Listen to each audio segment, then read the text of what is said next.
nice, although the playing surface is in excellent condition after the heavy downpour which has been falling over Dundee for the last 24 hours or so. So conditions will be difficult, a swirling wind right down the field, and the rain still falling steadily. But Dundee United have left out regulars John Holt, Billy Kirkwood and Davy Dodds after the League Cup final on Sunday. And the replacements are Gary McGuinness, who's wearing number 2. Tommy Coyne is up front, and he's been joined in that area of the field by young Alec Taylor, a young man from Blantyre who has had some great performances in the reserves up front, scoring a lot of goals. A very skillful youngster, and now has his big chance to take a permanent claim for a place in the side.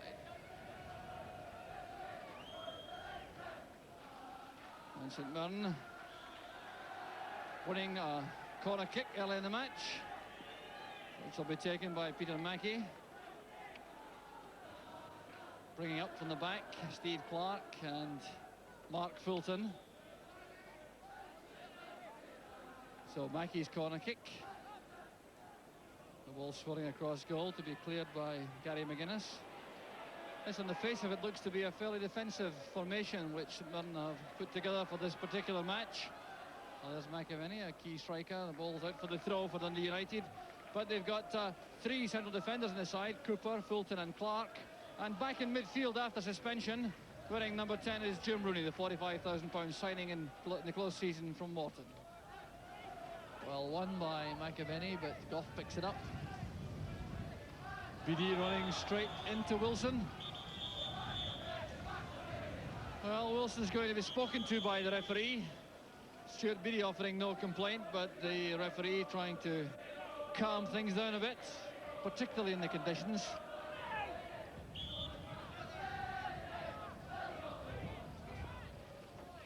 Richard Goff's free kick. Played on by Coyne and by Bannon. Neil Cooper was there. And here's Fitzpatrick. Neary sweeping up at the back for United, asking a lot of Goff.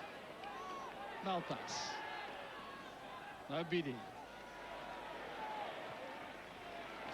Good play from BD, releasing Bannon on the right.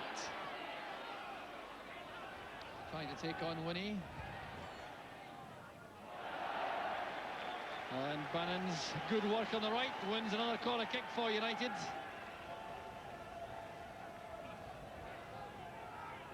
So another opportunity for Richard Goff and Paul Hegarty to push into the box, add their aerial power to United's attack.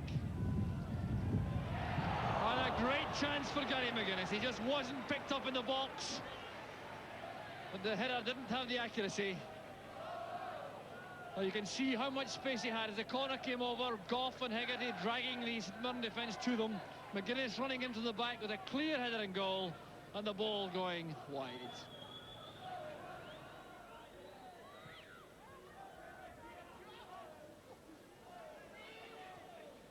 Fitzpatrick challenging Malpass. Well, ball played against Peter Mackey's left arm, so the free kick goes to United, and the referee unhappy about the fact that McAvenny knocked the ball away to prevent the quick free kick. Bannon, now Taylor. Very clever feet, Alec Taylor. Challenge by Hegarty. Hegarty getting back once again for United.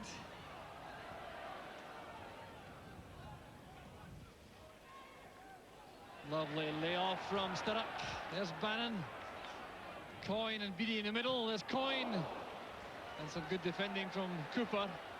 He attacked the ball with great determination to prevent Coyne getting a free shot at goal. Now Malpass. David Neary. Thumped away again by Cooper, but United beginning to assert themselves now out of midfield, involving a front men. There goes Taylor. BD trying to retrieve the ball.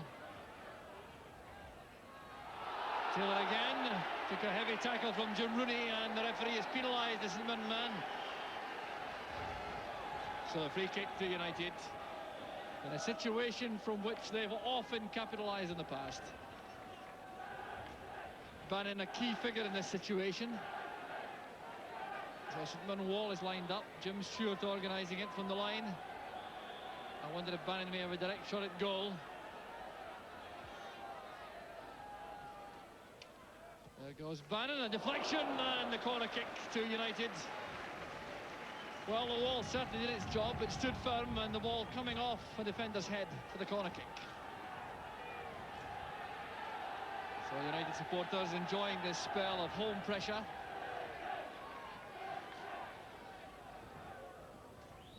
Bannon's corner. Goff goes up. Another corner kick on the near side this time. So the pressure from United relentless. But still they haven't found a way past Jim Stewart as Sturrock plays the ball in. Header down is Coyne, and fine goalkeeping by Stewart. Well, a good save from the St Mirren keeper. Nearly playing it back. Fine Malpass.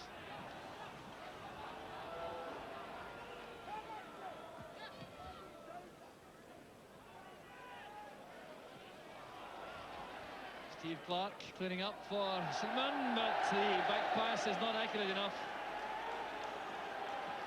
As the rain continues to fall, the surface water becomes more of a problem.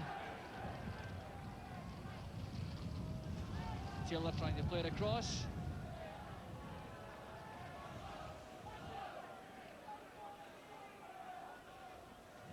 Sturrock with a good turn. There's Hegarty, and a touch away by Stewart. Well, Hegarty had that one measured, I think. Beautiful play from Sturrock on the right, turning neatly towards the dead ball line, chipping the ball across. It appeared to have beaten Stewart. Hegarty was waiting, but the outstretched fingers of the keeper got the ball away.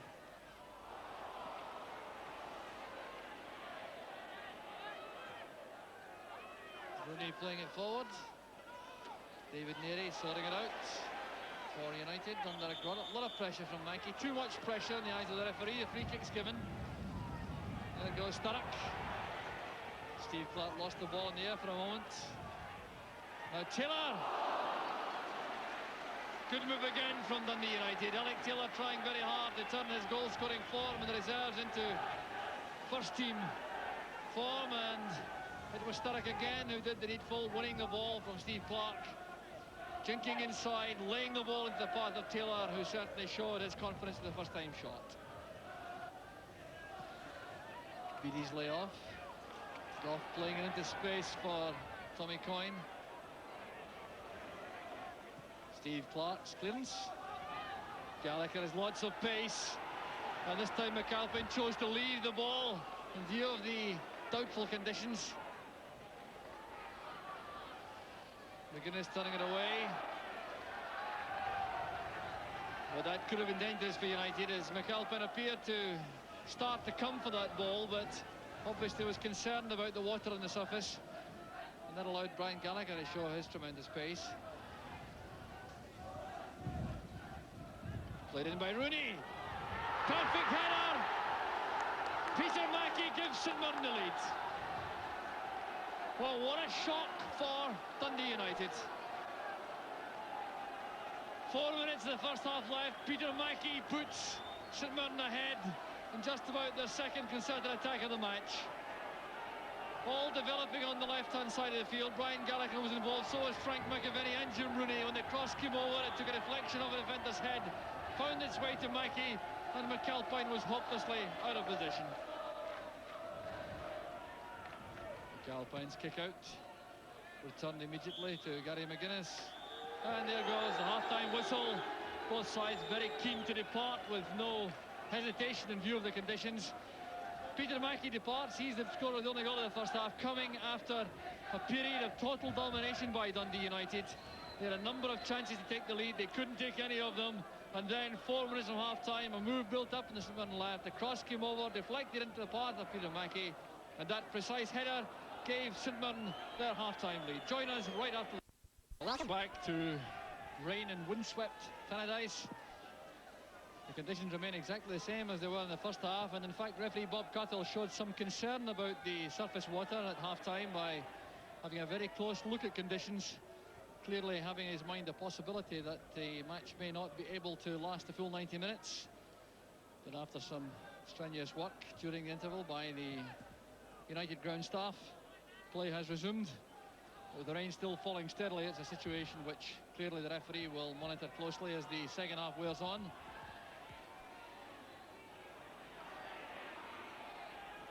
St Mirren now seeing a very real possibility of reinforcing their Premier League position. They started the match in 4th place, and with 3 away wins their credit this season already, now see the prospect of a 4th following that Peter Mackey goal late in the first half. United, on the other hand, must be reflecting on the domination they had throughout that first half, and will undoubtedly feel that they can capitalise on that superiority in the second period to turn the match their way. The corner kick on the far side, Alec Taylor will take it.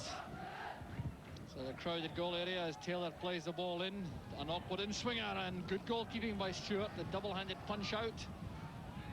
Taylor again, there goes Sturrock, bundled down by Fulton, and that is a penalty kick. 90 seconds into the second half, the foul on Paul Sturrock gives United a penalty, and the penalty kick will undoubtedly be taken by Eamon Bannon, who has a 100% record so far this season. Sturrock still clutching his head, and the referee, I think, may allow some attention before the penalty kick, and that lets us see it again as the ball was played in. Sturrock, you would have expected to head that for goal. He chose to try to take it in the chest and control it for the volley, and that invited Fulton to make that clumsy challenge from the back.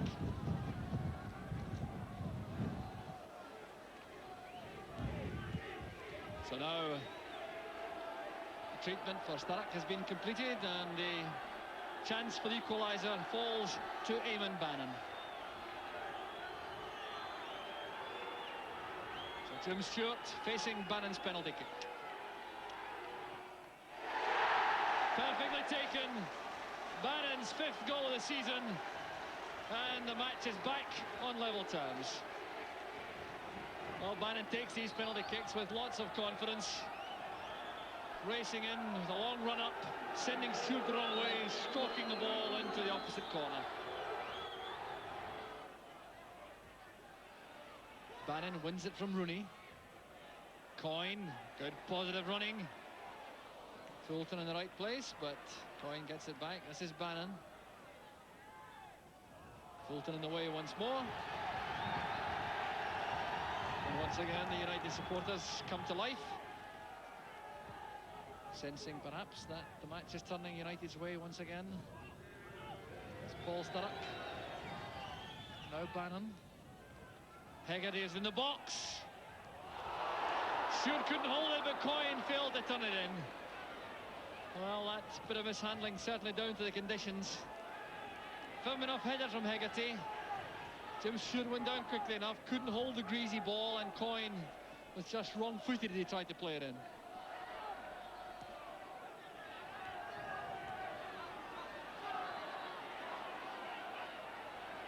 It's Patrick towards Winnie. McAvenny challenging well, and almost a chance again for Mackey. It got behind Goff, and there was help from David Neary to save the day for United. There goes Taylor, very comfortable in the ball, running with it. BD going forward, across towards that's in off Bannon. A good move from United once again. 9th minute of the second half. They go 2-1 ahead. And it was created on the left. Set up by Taylor initially, then by BD making his way forward. When the cross came in, Sturrock was waiting with Bannon. Steve Clark was there too. And Bannon gets the credit for the header. Coyne towards Sturrock. Taylor again has switched across to the right. The short pass back, there goes Sturrock, and good keeping again by Tim Stewart. And it was Neil Cooper again with the risky pass back. It's certainly not his first in the match, but Stewart came to his rescue. There's Bannon with the corner.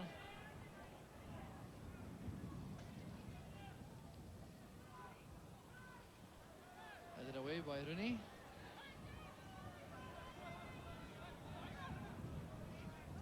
Bannon inside to Richard Gough. Move breaks down, allowing Clark to break from the back for St Mirren. Mackey well beaten by that tackle from McGuinness. And the flag is up against Tommy Coyne.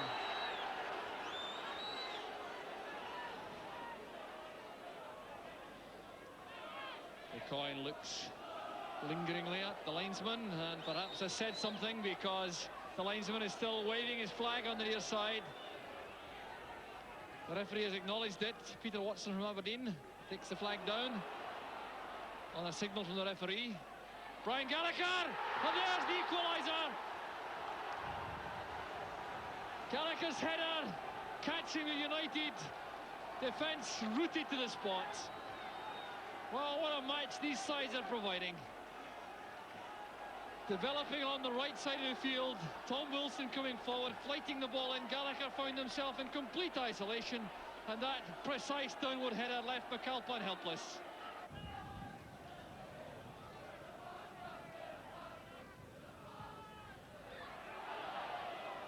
Alec Taylor again showing his confidence in the ball in these tight situations. He's got a free kick for handball.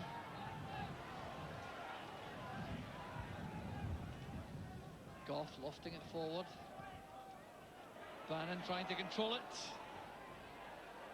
Good play from Taylor once again. Bannon heading for the dead ball line. Great play for United. And there's the leading goal. Tremendous goal from Paul Sturrock. 16 minutes left for play. Paul Sturrock gets the goal. His selfless running merits. And United go back in front. But that was down to the skill of Eamon Bannon on the left. How often have we seen this tremendous display of close control and running power, making his way round the defence, heading towards the byline, coming inside, measuring the pass, Sturrock sprinting in towards the near post to deflect the ball past Tim Stewart. Mark Fulton racing back. Neat sidestep in Coyne, and certainly a foul by Coyne, but Mark Fulton will undoubtedly be in serious trouble. Well, a moment of complete rashness by Fulton, and I fear that he may not take any further part in the match. Tommy Coyne was certainly guilty of jersey pulling and the foul, but Mark Fulton now involved in this anxious discussion with referee Cuthill. Tony Fitzpatrick, the Saints captain, having a word with the referee, offering the mitigation. McAlpine, McGuinness and Holt, Gough, Hegarty, Neary, Bannon, Taylor, Coyne,